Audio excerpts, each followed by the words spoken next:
If you just stack micro habits over a long enough time period, you are going to outpace anyone who is trying to do Winter Arc. Because Winter Arc is a fucking lie designed to make you feel good as you rot your own life away. And you can throw this book away because it is garbage. Hot garbage. I've spent years personally logging in, along with researching and understanding what the biggest leaders in men's improvement are doing in their own lives to make as much progress as they are. And I have found 3 new rules that are going to make you progress this Winter Arc without turning your life to shit. Because there's 2 paths to failure, and the reason why it didn't work last year, it's because 1, either you don't hit your habits and your goals and you feel like shit and you give up because of it, or 2, and even worse, you do hit your goals. And then you become addicted to living a shit life. And do you wanna know the most meaningful gift that I've ever been given? Bro, actually, hold on, it's hot as shit in here. I hope you don't mind if we get a little intimate, bro. It's these. Socks. And this story is gonna make me look pretty fucking unhinged, but I'm gonna tell it anyway. So, when I used to live in Nashville with my boy Ian, my best friends and my roommate, he told me, Luke, there's this really cool thing about your socks, and it's that they have holes in all of them. Don't let the girlies see that. And I said, yeah, you're right, but you know what? I'm so locked in, it doesn't even matter. No unnecessary purchases right now. In fact, you'll know I made it whenever I have socks that don't have holes in them. And in fact, I got so locked in that I decided to move away from this really sick life that I was living. I moved back into my parents' house so that I could really lock in and focus. Cut out all friends, cut out all girls. Anything that could be a distraction, gone. I completely stopped going out, stopped talking to people, and everything in my life was measured for success. I went to sleep at 8 p.m. on New Year's Eve. I woke up at 5 a.m. every single day for 9 months. And whenever Ian came around for my birthday that year, he brought these with him, these socks. And he said, bro, I know you're never gonna buy things for yourself, but I want you to know that even if you don't feel like it, you have made it. I was genuinely about to tear up whenever he said that. Because that's the biggest gut punch that I had in this period of my life. I realized how little progress I'd made and how much I'd sacrificed to get there. Because problem 1 is logging in as the new instant gratification. Because the thing is, it works at first. You start making more progress, you finally get consistent, but in the long run, it hurts you. I lived in a dungeon for months. I neglected my friends, I neglected my family, and in fact, there was this girl that I really liked, and she knew that I was so locked in. She knew about my goals with YouTube and everything. She knew I wasn't gonna text back very frequently. So what she did is she sent me letters, and it was actually some of the cutest shit. But I was so locked in that I didn't respond to her for weeks at a time. And the day I finally got around to writing her back, I found a text message on my phone that said, hey, I don't want to see you anymore because you were too distant. But even if the rest of my life was trash, at least I was making progress, right?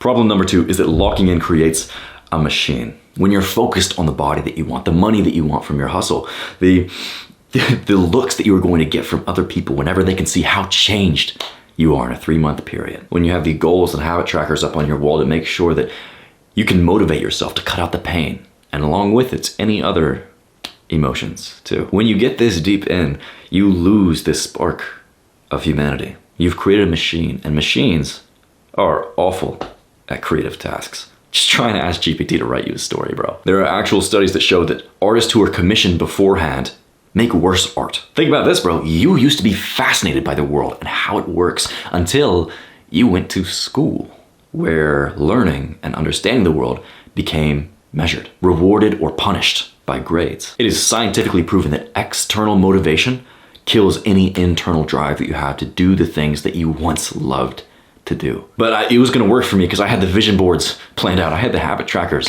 bro. But what I realized looking back now is that during this period, there was a string of videos that I put out that I wasn't 100% proud of. It felt like I was just going through the motions with it. And every time I clicked that upload button, I was like, damn, is this really the best that I can do? If you want success in the gym, in business, especially in social life, bro, you must protect your creative edge. This leads us to problem number 3, is that success does not lead to happiness. Right now, you simply have the order wrong. You think that once you become successful, once you gain the money, the followers, the body that you've dreamed of, you're going to find happiness. But it's simply not how life works, bro. Success does not come to the person who is needy for it. You cannot pursue success, just like you can't pursue girls. You have to let it into. Because think about this with the girls example, right? If you were thinking, oh, what are all the lines I could say? What are all the different tactics and ways that I can get this one particular girl? It's not going to work, bro, because you're fucking weird and obsessive. I'm talking to my younger self whenever I'm saying this, by the way. You cannot pursue girls and success. You have to kind of just let them happen by doing the right things in the first place. So you can think about this like skills in Skyrim, right? You have to nail this base level of happiness before you can start to max out the success tree.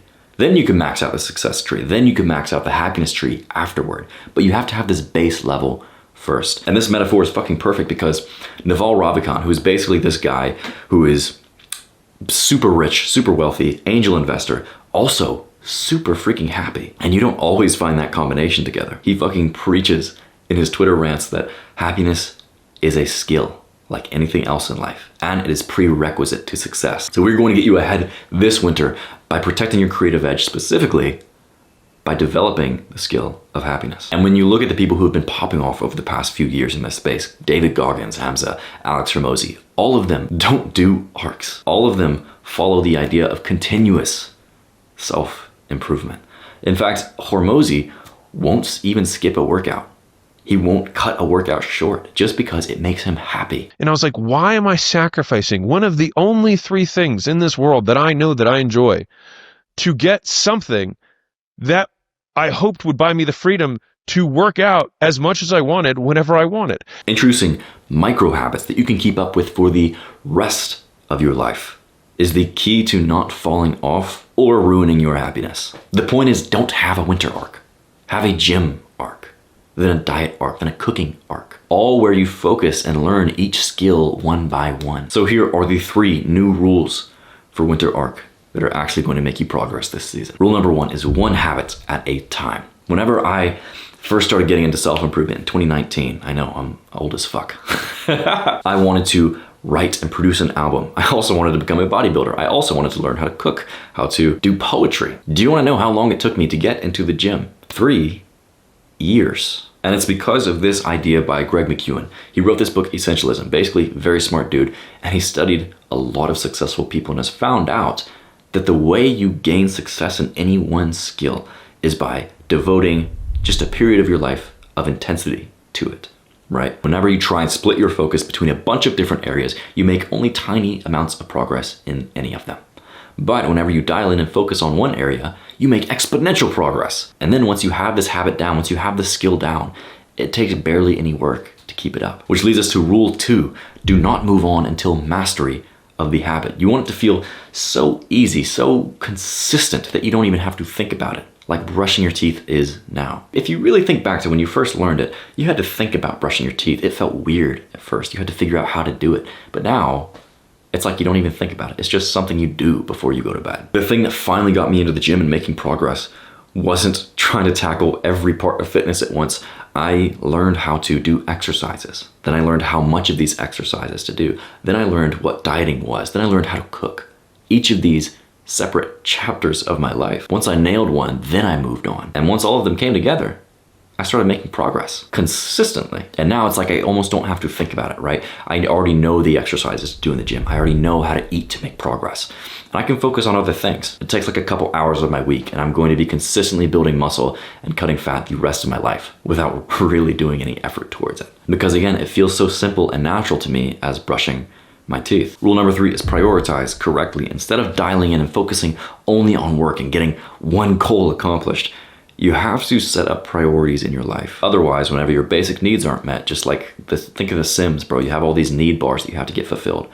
Whenever you don't fill those Sim bars, your Sim's going to piss all over himself. The priorities to follow are first health, then mentality, then finally desire. I'm not going to spend much time on health because you know the basics. Exercise, sleep, and diet. Those are the 3 things you need to nail, and then you feel like you've just taken the limitless pill. And this is a big one, bro. Whenever you are sick, actually take time off, take care of yourself, because I didn't do this and I ended up having cold symptoms where I was coughing up mucus and my throat hurt for 3 weeks, when instead I probably could have gotten over it in a couple days if I had just taken a couple days off. Next is mentality. This is going to be the exact opposite of all winter arc advice you've ever heard. Very first, invest into friendships because it is an investment, right? You're taking time and energy to put into something. But with that time and energy, you need to purposefully create your circle. Find people in real life who are cool to hang around and have some of the same values as you, but even more importantly, find people with your specific interests online. Join paid communities, join groups that connect you with people with the exact same interests. Because whenever you are able to surround yourself with people of the same interests and people who are specifically passionate about the same things as you, passionate about life, it rubs off on you in the best way. And it keeps you so fucking motivated to just do this shit naturally, easily. You're consistently excited about your goals. You are consistently excited about life, and that is where you want to be. Because no lie, it can be pretty fucking lonely if you lock yourself away for 9 months. The next part of mentality is see girls, bro, because you have a need for women.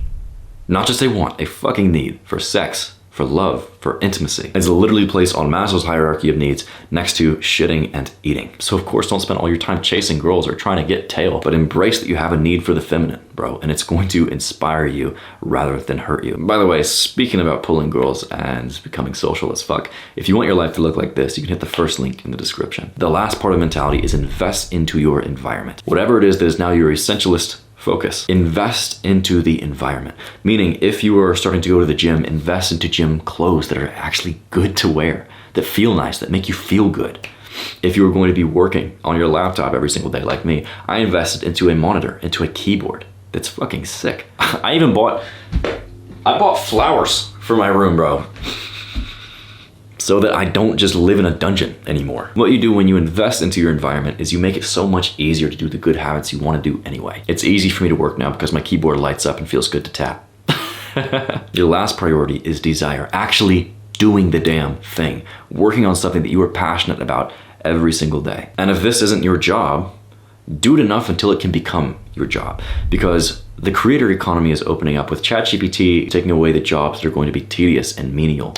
Creative work is going to be in more high demand than ever. Use this to your advantage and do what you are actually passionate about, what you actually want to create until you can start to become a creator in this economy. With the 3 new rules for Winter Arc, you can actually get ahead this winter. Watch this video right now to figure out your first pivotal habit to implement. Act now and become unstoppable.